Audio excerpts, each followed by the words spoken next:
Hello friends, I hope you all are fine and welcome back to channel.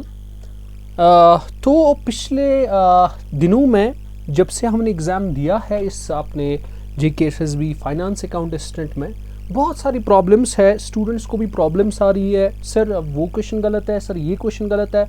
देखिए, सबसे पहले मैं आपको ये क्लियर करना चाहता हूँ, जो जिस क्वेश्चन में गड़बड़ लग रहा है, आपका काम है रिप्रेजेंटेशन डालना। चाहे आप क्यों ना सारे क्वेश्चंस को अगर डाउट भी लगता है ना, आपका काम है रिप्रेजेंटेशंस डालो, ठीक। फिर JKSSB का काम है वो उन रिप्रेजेंटेशंस को स्क्रूटनाइज करे, उनको अच्छे से परखे, जो ठीक होगी, जो वैलिड रिप्रेजेंटेशन होगी उसको आंसर मार्क्स तो मिलेगा ही मिलेगा। जैसा कि अकाउंटेंसी में 5-6 क्वेश्चंस अंडर रडार है जो टारगेट पे है, ठीक है। आपको चाहिए कि उन सारे क्वेश्चंस की रिप्रेजेंटेशंस डाल दो। देखिए, मैंने पिछले वीडियो में एक क्वेश्चन दिया था आपको जिसमें वो नेट प्रॉफिट और नेट लॉस का मसला था। बहुत सारे बच्चे थे ऐसे जो नेगेटिव कमेंट्स लिख रहे थे, मतलब नीचे बहुत सारे गंदे कमेंट्स, मतलब ऑफेंसिव कमेंट्स थे। तो एज अ टीचर मतलब मुझे अच्छा नहीं लगा, वैसे कमेंट्स तो देखना नहीं चाहता है कोई, लेकिन फिर भी मैं आपको कहना चाहता हूं कि आप अपने माइंड को थोड़ा ब्रॉड कीजिए।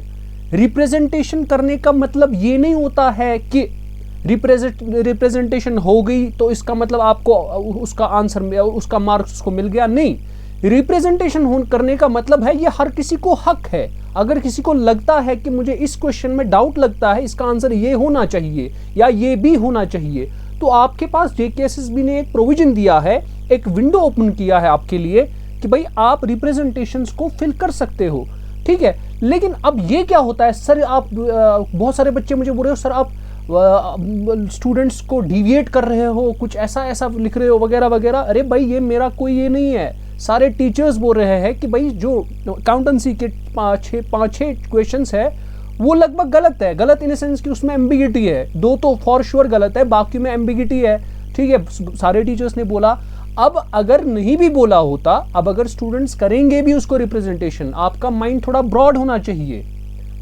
चलिए, आप अगर इतने कॉन्फिडेंट हो, बोलो कोई बात नहीं, अगर वो करेंगे भी हमारा ठीक है, ओके। एक तो खुद को भी जीने दो, दूसरों को भी जीने दो, ठीक है। माइंड थोड़ा ब्रॉड रखा करो। आपका विजन क्यों इतना बंद है, ठीक है, आप क्यों इतना बंद सोचते हो, नैरोली सोचते हो। ब्रॉड कॉन्सेप्ट होना चाहिए इंसान को। अगर उसको किसी को चढ़ेंगे मार्क्स, JKSSB रिवाइज करेगा, अगर उनको लगेगा कि हाँ भाई ये रिप्रेजेंटेशन ठीक है, इसकी मान लेते हैं, तो किसी बेचारे का भला हो सकता है, ठीक है। मैं ये बोल रहा हूँ कि जस्टिस होना चाहिए। अगर किसी क्वेश्चन में कोई डाउट है, कहीं पे एम्बिग्यूटी है, उसको रिप्रेजेंटेशन डालने की जरूरत है, और वो आपका हक है, हर एक का हक है जिसने एग्जाम दिया। क्योंकि मुझे पता है कि 1 मार्क्स के लिए आपने कितनी मेहनत की होगी, ठीक है। ये वही जानता है जिसने पूरे साल पढ़ा होगा। कुछ लोग तो पंचायत अकाउंट असिस्टेंट भी दे के आए थे, उसमें भी उनका फेलियर हुआ था, उसके बाद आगे चले गए। तो 2 साल की उनकी जर्नी थी, 1 मार्क्स के लिए बहुत सारा कुछ करना पड़ता है।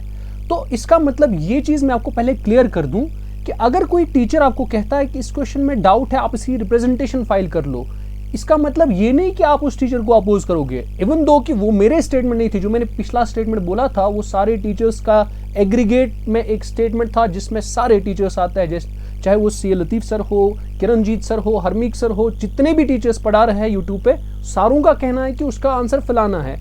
अब अगर बच्चों ने रिप्रेजेंटेशन कर भी दी तो आप इसमें क्या प्रॉब्लम है?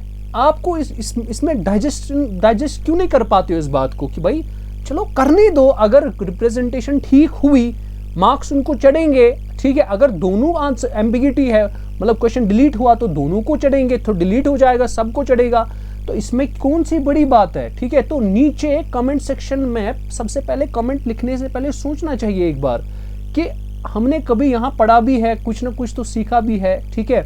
तो अगर हम कमेंट कर रहे हैं, किस बेस पे कर रहे हैं, ठीक है, तो पहले वो चीज आप देखा कीजिए कि कमेंट करना है तो क्या करना है, कहीं हम गलत तो नहीं लिख रहे हैं। तो इसका मतलब आप इस बात को समझ लीजिए, रिप्रेजेंटेशन डालना हर एक का हक है। इसी तरीके से मैंने आज एक और क्वेश्चन, जो मैंने कल भी, अगर आपको पता होगा, पूरे दिन में इस पे वर्कआउट कर रहा था, कंप्यूटर्स का क्वेश्चन था जिसको मैंने कल शाम का ही मैं ही प्रूफ दिया था अपने यूट्यूब टेलीग्राम चैनल पे, इसको मैं थोड़ा डिस्कस करना चाहता हूं ताकि आपको थोड़ा अंडरस्टैंड हो जाए कि क्वेश्चन क्या था और पूछ क्या रहा था। देखिए हमारे पास क्वेश्चन, देखो इसको भी आप रिप्रेजेंटेशन करोगे, और जो बाकी जो जिस टीचर ने बताया, जैसे अकाउंटेंसी में 5-6 क्वेश्चंस है उनको भी आप करोगे। मेरी नज़र से ये मैथमेटिक्स में मैंने आपको पहले ही बोला है 2 क्वेश्चंस को आप रिप्रेजेंटेशन करोगे। मेरा काम है आपको बोलना, फिर बाकी है आपको खुद उस पर अमल करना, ठीक है। मैं जैसे मुझे ये क्वेश्चन लगा, इसमें मुझे एम्बिग्यूटी लगी कि भाई यहाँ पे स्टेटमेंट क्लियर नहीं है कि भाई स्पीड किसकी है। देखिए speed of hard disk is measured in terms of, अब यहाँ पे कुछ बच्चों ने रेवोल्यूशंस तो लिखा है, मगर बहुत सारे मैक्सिमम बच्चों ने मेगाबाइट्स पर सेकंड लिखा है, और इसका रेवोल्यूशंस पर मिनट भी आंसर बन सकता है, इसका मेगाबाइट्स पर सेकंड भी आंसर बन सकता है। क्यों? क्योंकि आपके पास जो स्पीड ऑफ हार्ड डिस्क है ना, इसने ये नहीं बोला है कि ये रोटेशन स्पीड है। स्पीड्स 2 तरीके से मेजर की जा सकती है, किसमें? हार्ड डिस्क में, या तो वो रोटेशन स्पीड होती है या तो वो ट्रांसफर स्पीड है। ये मैं नहीं बोल रहा हूं, मैंने कल लगभग बहुत सारे बुक्स देखे जो बड़े बड़े पब्लिकेशन से है, विल्ली पब्लिकेशन, रिसर्च पेपर्स मैंने इस पे कलेक्ट किए हैं। अगर आप उस प्रूफ को देखना चाहते हैं, मैं आपको एक बार वो शो कर देता हूं कि भाई ये जो स्पीड ऑफ हार्ड डिस्क है ना, इसको हम 2 तरीके से मेजर कर सकते हैं। रोटेशन स्पीड, अगर इसने लिखा होता the rotation speed of hard disk तो लिखना होता था रेवोल्यूशन पर मिनट। अगर इसने लिखा होता transfer speed of the hard disc तो आता इसका आंसर मेगाबाइट्स पर सेकंड, मगर यहाँ पे मेंशन ही नहीं था कि भाई यहाँ पे ट्रांसफर स्पीड है कि रोटेशन स्पीड है। तो इसका मतलब जनरल क्वेश्चन था, आंसर भी दोनों होने चाहिए, रेवोल्यूशंस भी होना चाहिए और मेगाबाइट्स भी होना चाहिए। इसका मतलब जिन्होंने मेगाबाइट्स किया है उनके साथ मुझे लगता है नाइंसाफी हो गई है कि उनको ये गलत दिखा रहा है। तो सभी के लिए एक रिस्पॉन्सिबिलिटी है कि आप जो सारे क्वेश्चंस है, चाहे वो अकाउंटेंसी है, चाहे वो कहाँ कौन सा क्वेश्चन है। अकाउंटेंसी की तो मुझे लगभग 5-6 क्वेश्चन जो टीचर्स ने बोले हैं अकाउंटेंसी के, उस पर तो रिप्रेजेंटेशन आप करनी है आपको, ठीक है। और साथ में कंप्यूटर का ये वाला क्वेश्चन जो है, जो मुझे कल लगा, उस पर मैंने प्रूफ भी ऑलरेडी दिया। अगर आप इस पर रिप्रेजेंटेशन करनी है ना, आप टेलीग्राम पे जाओ, मोमिन सर्स अकेडमी जो यूट्यूब पे नाम है, वही टेलीग्राम पे सर्च करो, वहां पे मैंने प्रूफ दिया है अलॉन्ग विद टेक्स्ट। आपको लिखना क्या है टेक्स्ट में, आप कैसे रिप्रेजेंट करोगे। तो आप जाइए वहां पे टेलीग्राम पे, आप ढूंढिए, आज शाम लास्ट डेट है, और इस वीडियो को शेयर कीजिए ताकि सभी लोग यहाँ पे इस क्वेश्चन को रिप्रेजेंट करें। बिकॉज 1 मार्क्स जिनको ये गलत हुआ होगा ना, उनको 1.25 कटे होंगे। सो इसका मतलब यहाँ पे अब हम बात करेंगे कि हम इसका प्रूफ क्या दे रहे हैं। इसका प्रूफ मैंने बहुत ज़्यादा कलेक्ट किया है, बहुत सारे बुक से कलेक्ट किया। देखिए सबसे पहले ये Windows Me annoyance, David A Karp की बुक है, ठीक है। ये कैम्ब्रिज है, कैम्ब्रिज यूनिवर्सिटी से बनाई गई है। इसकी मैंने यहाँ पे सब कुछ लिखा है, ये कहाँ से पब्लिश हो गई है, ठीक है, किस यूनिवर्सिटी में ये बंदा काम करता है, ठीक है, सब कुछ इसमें। अब देखिए इसमें लिखा क्या है। Probably the most important feature how it is speed. The speed of a hard disk is measured in 2 quantities. ये देख लीजिए, the speed is measured in 2 quantities. Access time एक होता है, यानी जिसको आप यही, और ट्रांसफर रेट, यहाँ पे 2 चीजें इसने कही। यहाँ पे देखिए the transfer rate measured in megabytes पर सेकेंड। तो ये आपका डायरेक्ट प्रूफ है, आप उसको बता सकते हो कि भाई आपको यहाँ पे 2 चीजों से आप कर सकते हो, या तो आपके पास ट्रांसफर रेट है या तो एक्सेस टाइम है। अगेन और कुछ प्रूफ्स भी हमारे पास, उन पर भी बात करते हैं। देखिए ये हमारे पास डिजिटल ऑडियो एसेंशियल्स, ये है बुक इसकी, Bruce Fries and Marty Fries की, ठीक है। ये कैम्ब्रिज ब्रीजिंग वगैरह वगैरह, ठीक है, ये भी पब्लिश हो गई है, ठीक है। तो इसमें भी यही लिखा है जो मैंने आपको बताया। देखिए जो transfer rates are measured in megabytes, क्योंकि यहाँ पे लिखा नहीं था ट्रांसफर की बात हो रही है या रोटेशन की बात हो रही है। तो यहाँ पे देखिए रोटेशन स्पीड अलग है, ट्रांसफर स्पीड अलग है, ठीक है। यहाँ पे ये मेगाबाइट्स में होता है, ये रेवोल्यूशंस पर मिनट में होता है। इसका मतलब यहाँ पर भी आपको देखने की जरूरत है। इतना ही नहीं, मैंने बहुत सारे मटेरियल को कलेक्ट किया था कल। विंडोज होम सर्वर रिक हैलहन है, ठीक है। ये विली पब्लिकेशन है, ये आम बुक नहीं है, ये बहुत ट्रस्टवर्दी पब्लिकेशन है जो पूरे वर्ल्ड में पढ़ी जाती है, विली पब्लिकेशन, ठीक है। इसको भी आप एज अ प्रूफ दे सकते हो। यहाँ पर भी इन्होंने सीधे लिखा है, अगर आप यहाँ पे चेक करोगे ना, यहाँ पे सीधे लिखा है भाई, ये देख लीजिए, The 2 biggest factor in the performance of hard drives are rotation speed and the size of the on-drive cache. So rotation speed is measured in revolutions per minute and cache is measured in megabytes. So that means दोनों के दोनों सही है। या अगर आपने ये लिखा है, ये लिखा है, क्योंकि यहाँ पे मेंशन नहीं था, क्वेश्चन में आपके पास मेंशन नहीं था कि भाई आपको क्या करना था। देखिए अब इसके बाद और एक मेरे पास वो ये concise information and technology, communication and technology fundamentals, ठीक है, ये भी है। तो इसको भी, ये यूएसए का है ये, ठीक है, ये यूएसए में पब्लिश हो गई है। तो ये भी एक बुक है, university of Dallas North Gate. तो इसको भी आप एज अ प्रूफ यहाँ पे मैंने लिखा है। देखिए यहाँ पर भी ये बहुत अच्छा प्रूफ है। देखिए like the CPU and the RAM, the hard disk has two different measurable speeds, यानी यहाँ पे स्पीड दो तरीके से मेजर हो सकती है। एक तो आपके पास है रोटेशनल स्पीड, एक है इंटरफेस स्पीड। रोटेशनल स्पीड किस में मेजर होती है? रोटेशनल स्पीड होती है रेवोल्यूशंस पर मिनट, वो यहाँ पे लिखा है। लेकिन इंटरफेस स्पीड में क्या आता है? Transfer rate. और ट्रांसफर रेट किससे हम मेजर करते हैं बेटा? ट्रांसफर रेट हम करते हैं मेगाबाइट से। यहाँ पे लिखा है बेटा, देखिए the actual moving of data to and from the drive and the CPU, यहाँ पे लिखा है ये मेगाबाइट्स पर सेकंड में इसको हम स्पीड मेजर करते हैं। तो इस चीज को आपको रिप्रेजेंटेशन करना है, ये आपका हक है। फिर काम है जेकेएसएसबी का। अगेन मैंने यहां से कुछ और भी चीजें ली है। देखिए यहां पे भी डायरेक्ट लिखा है स्पीड इज मेजर्ड, ये हार्ड डिस्क की बात हो रही है, speed is measured by transfer rate in megabytes per second as well as latency.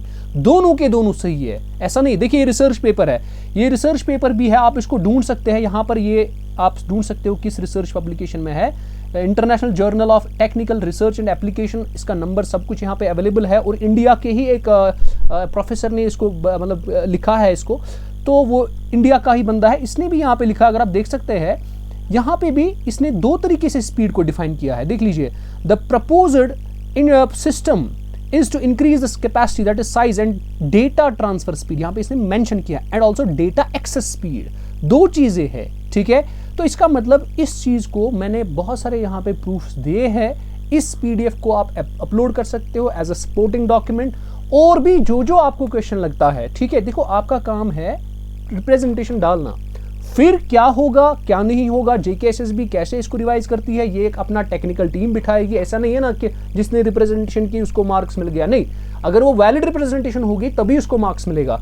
तो आप अभी जाके इसको वीडियो को पहले लाइक कीजिए और शेयर कीजिए, सारे दोस्तों तक ये न्यूज़ आपको पहुंचाइए कि ये क्वेश्चन में आपको रिप्रेजेंटेशन डाल सकते हो आप, ठीक है। अगर आपको डालनी है रिप्रेजेंटेशन आप डाल सकते हो, और माइंड थोड़ा ब्रॉड रखो। जिस बेचारे ने दोनों में से कोई भी ऑप्शन लिखा होगा, मेरे हिसाब से उसका ठीक है, ठीक है, मेरे हिसाब से, क्योंकि थोड़ा बहुत कंप्यूटर्स की नॉलेज मुझे भी है, मुझे भी दोनों क्वेश्चंस का आंसर, दोनों आंसर्स ठीक लगते हैं, अब दोनों अप्रोप्रिएट है। तो यही बस मुझे कहना था, और नेगेटिव कमेंट्स जरूरत नहीं है करने की। अगर कोई टीचर कहता है कि इसका ये आंसर भी हो सकता है, या ये यहाँ पे एम्बिगिटी है, तो कुछ ना कुछ है क्वेश्चंस में जहां पर रिप्रेजेंटेशन करने की जरूरत है। फिर जेकेएसएसबी का काम है कि वो उन रिप्रेजेंटेशंस का क्या करे, वो अपना एक टेक्निकल टीम, एक इसको क्या बोलते हैं एक्सपर्ट टीम बिठा लेगी, जहां पर ये चीज़ें डिसाइड होंगी। ना ही ये मैं डिसाइड कर पाऊंगा, ना ही आप डिसाइड कर पाएंगे कि कौन सही है कौन गलत है। लेकिन जेकेएसएसबी ने आपको एक प्रोविजन दिया है कि आप रिप्रेजेंटेशन डालो, तो आपका काम रिप्रेजेंटेशन है, आप इसको भी रिप्रेजेंटेशन डाल सकते हो। This can earn you, so you can earn 1.25 marks अगर आपको ये गलत हुआ है, ठीक है। अगर आपको नहीं गलत हुआ है, आपने अटेम्प्ट नहीं किया, ठीक है, तो वो अलग बात है। लेकिन अगर आपने अटेम्प्ट किया है, गलत हुआ है, इन दोनों ऑप्शंस में आपने कोई एक दिया है, मेरे हिसाब से उसको 1 मार्क्स चढ़ना चाहिए। ये फेयर है, फेयर एनफ है। और भी अगर किसी को लगता है किसी क्वेश्चन में और रिप्रेजेंटेशंस डालनी चाहिए, नीचे कमेंट सेक्शन में मुझे बताओ किस किस क्वेश्चन में और लगता है। देखो अकाउंटेंसी के क्वेश्चंस है, और भी अगर किसी को लगता है कि कोई क्वेश्चन और है सर जिस पे डाउट्स है, एम्बिगिटी है, वो आप मुझे कमेंट सेक्शन में लिखो, तो मैं उसको भी देखता हूँ, ठीक है। कंसर्न टीचर से उसकी बात करते हैं, या अगर आपको मैथ्स में लगता है, जो मेरे सब्जेक्ट में मैंने पढ़ाया है, अगर उनमें लगता है आपको कुछ डाउट्स है, कहीं पे एम्बिगिटी है, तो आप मुझे नीचे बताओ, कमेंट सेक्शन में बताओ, उस पर भी देखते हैं, ठीक है। आप उस पर भी फिर फाइल कीजिए। मैं तो बोलता हूँ जहाँ जहाँ आपको लगता है आप उस पर रिप्रेजेंटेशंस डाल दो, ठीक है। तो यही बस मुझे कहना था। आई होप आपने वीडियो को पूरा देखा होगा, एंड आई होप आप सभी जिन्होंने भी एक क्वेश्चन किया है वो रिप्रेजेंटेशंस डालेंगे, एंड इंशाल्लाह मुझे होप है कि इस क्वेश्चन में 1 मार्क्स श्योर मैं हूं कि इसका मिल जाएगा। 1 मार्क्स जिसने लेकिन दोनों में से एक ऑप्शन लिखा है। अगर किसी का तीसरा ऑप्शन है, जैसे क्लॉक स्पीड लिखा है, मुझे नहीं लगता उसको मार्क्स मिलना चाहिए, तो उसी को मिलेगा जिसने दोनों में से एक को दिया है, यानी मेगाबाइट्स को या रोटेशंस को, तो रेवोल्यूशंस पर मिनट। तो यही मुझे कहना था इस वीडियो में। आई होप आपने वीडियो को पूरा देखा होगा। तो आप जल्दी से जल्दी रिप्रेजेंटेशंस फाइल कीजिए, टेलीग्राम में जाइए, वहां पे मैंने डॉक्यूमेंट भी दिया है और टेक्स्ट भी दिया है साथ में, आपको लिखना क्या है, रिप्रेजेंट कैसे करना है इस क्वेश्चन को। तो बस इतना ही था वीडियो में, तो मिलते हैं अगले वीडियो में। सो तब तक के लिए खुदा हाफिज़।